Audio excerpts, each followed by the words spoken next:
नमस्कार।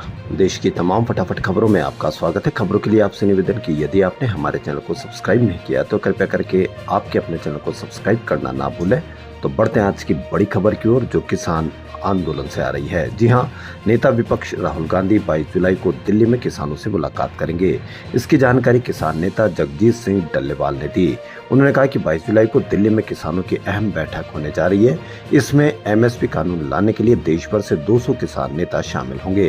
किसान नेता ने कहा कि जो सरकार भ्रम फैला रही है कि अगर एमएसपी कानून गारंटी बनता है तो लाखों करोड़ रुपए खर्च होंगे, ऐसे में हम बताएंगे कि एक पैसा खर्च नहीं होगा। किसान नेता डल्लेवाल ने बताया कि राहुल गांधी दिल्ली में किसान नेताओं से मुलाकात करेंगे। मीटिंग में इस मुद्दे पर भी बात की जाएगी कि एमएसपी कानून गारंटी पर पैसा खर्च नहीं होगा। साथ ही सरकार पर मानसून सत्र में एमएसपी कानून गारंटी की मांग मनवाने के लिए दबाव बनाने की बात भी होगी। उन्होंने आगे कहा कि इंडिया ब्लॉक के नेताओं ने पहले कहा था कि अगर केंद्र में हमारी सरकार बनी तो किसानों की मांगे मान ली जाएगी, लेकिन केंद्र में उनकी सरकार नहीं बनी है, लेकिन वह विपक्ष के रूप में बड़ा रोल अदा कर रहे हैं। शराब नीति केस में जेल में बंद अरविंद केजरीवाल की जमानत याचिका पर दिल्ली हाईकोर्ट में सुनवाई टल गई। अब इस मामले में अगली सुनवाई 7 अगस्त को होगी, जब तक केजरीवाल तिहाड़ जेल में ही बंद रहेंगे। केजरीवाल के वकील ने हाईकोर्ट को बताया कि सुप्रीम कोर्ट के आदेश के तहत उन्हें अंतरिम जमानत दी गई है। आगे उन्होंने कहा कि उन्हें और अधिक समय चाहिए, क्योंकि ईडी ने कल रात 11 बजे याचिका पर नया जवाब दाखिल किया। इसके बाद कोर्ट ने मामले को 6 अगस्त तक स्थगित कर दिया।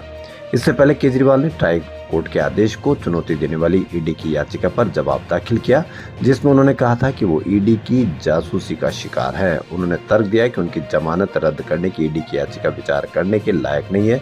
सुप्रीम कोर्ट की ओर से पारित फैसले के बिल्कुल अलग है। वहीं शराब नीति केस में दिल्ली के पूर्व उप मुख्यमंत्री मनीष सिसोदिया को एक बार फिर से जमानत नहीं मिली। सोमवार को सीबीआई के मामले में राउज एवेन्यू कोर्ट ने सिसोदिया की जुडिशियली कस्टडी 22 जुलाई तक बढ़ा दी है। महाराष्ट्र में विधानसभा चुनाव से पहले एक बार फिर सियासी हलचल तेज हो गई। दरअसल पहले से ही ऐसी खबरें आ रही थी कि महाराष्ट्र के उप मुख्यमंत्री अजीत पवार गुट के कुछ नेता नाराज हैं और वो शरद पवार के साथ जा सकते हैं। इसी बीच सोमवार को अचानक ही अजीत गुट के दिग्गज नेता छगन भुजबल शरद पवार से मुलाकात करने के लिए पहुंच गए।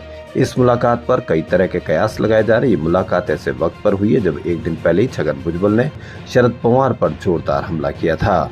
उन्होंने आरोप लगाया था कि महाराष्ट्र में जिस तरह से मराठा आरक्षण पर लोगों को भड़काया जा रहा है, उसके पीछे शरद पवार ही है और अब आज भी उनसे मिलने पहुंच गए। संसद में लोकसभा और राज्यसभा में जब जब सत्ताधारी पार्टी के सांसदों की संख्या कम होती है, तब तब सरकार के कामकाज पर इसका असर दिखाई देता है। सरकार ऐसे में कुछ अहम बिलों को विपक्ष के अड़ंगे के कारण पास नहीं करा पाती है। हालांकि कई बार विपक्ष किन्हीं बिलों पर सही सवाल भी उठाता है। हाल ही में राज्यसभा से 4 सांसद रिटायर्ड हो गए, जिससे बीजेपी के सांसदों की संख्या 86 रह गई। ऐसे में सवाल उठ रहे हैं कि अब बीजेपी की रणनीति क्या रहेगी, क्योंकि कुछ दिनों में बजट पेश होने जा रहा है। एक सवाल यह है कि क्या संसद में बीजेपी के सांसदों के घटने से नए बिल अटकेंगे। अभी राज्यसभा में 226 सांसद और 19 सांसदों के पद खाली है। ऐसे में एनडीए के सामने बिलों को पास कराने में कुछ मुश्किलें आ सकती है। लखनऊ के लोहिया सभागार में रविवार को हुई बीजेपी की प्रदेश कार्य समिति की बैठक में सब कुछ दिखाई दे गया। शीर्ष नेताओं के बीच खिंची तलवारें, नाराज कार्यकर्ताओं के चेहरे, बुझे हुए मन से आगे की लड़ाई लड़ने की कोशिश, प्रदेश के नेताओं और पार्टी के पदाधिकारियों के झुके हुए कंधे। अब बड़े नेताओं की कार्यकर्ताओं से नजरें न मिलाने की कोशिश, लेकिन इन सब के बावजूद कार्यकर्ताओं में दोबारा जोश भरने का अथक प्रयास भी बड़े नेताओं की ओर से दिखाई दिया। कार्यकर्ताओं को लेकर केशव प्रसाद मौर्य ने सबसे बड़ी बात कही। केशव मौर्य ने कार्यकर्ताओं से कहा कि जो आपका दर्द है वह मेरा भी दर्द है और बीजेपी में सरकार से बड़ा संगठन है और संगठन था और रहेगा। उत्तर प्रदेश के एक और नेता ने राज्य सरकार की नीतियों पर नाराजगी जताई। गोरखपुर फैजाबाद स्नातक सीट से बीजेपी के एमएलसी देवेंद्र प्रताप सिंह ने सीएम योगी को पत्र लिखकर कई सवाल खड़े किए। उन्होंने लिखा कि आपके प्रदेश के सुशासन और कानून व्यवस्था की हर जगह सराहना होती है, यहाँ तक कि राष्ट्र के बाहर भी आपके मॉडल की चर्चा होती है। अचानक फिर ऐसा क्या हुआ कि प्रदेश की जनता सरकार से नाराज हो गई। कई कारण एक साथ मिल जाने से 2024 का परिणाम खराब रहा।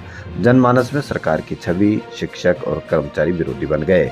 इसके लिए जिम्मेदार नौकरशाह, उनके लिए गए फैसलों से जनाक्रोश भड़क उठा। नौकरशाहों द्वारा लिए गए निर्णय सरकार के लिए अभिशाप बन गए।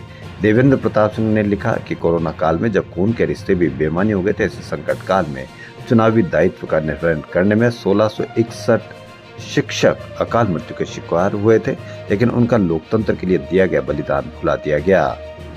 भारत को पोलियो में विश्व रिकॉर्ड दिलाने वाले शिक्षकों को डिजिटल हाजिरी के नाम पर अपमानित और प्रताड़ित किया जा रहा है। शिक्षकों से शिक्षण कार्य के अतिरिक्त 30 कार्य ऑफलाइन लिए जाते हैं, परंतु हाजिरी ऑनलाइन क्यों?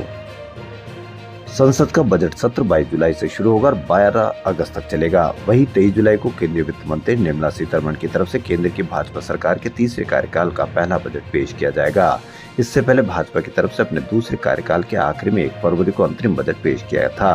वहीं बजट सत्र की शुरुआत से पहले कांग्रेस केंद्र पीएम मोदी पर हमलावर हो चुकी है। जोरहाट से कांग्रेस सांसद और लोकसभा में उपनेता गौरव गोगोई ने उम्मीद जताई है कि इस बार सदन की कार्रवाई निष्पक्ष तरीके से जारी रहेगी। वहीं उन्होंने कहा कि वे प्रधानमंत्री नरेंद्र मोदी और केंद्र सरकार से बजट को लेकर कोई उम्मीद नहीं रखते।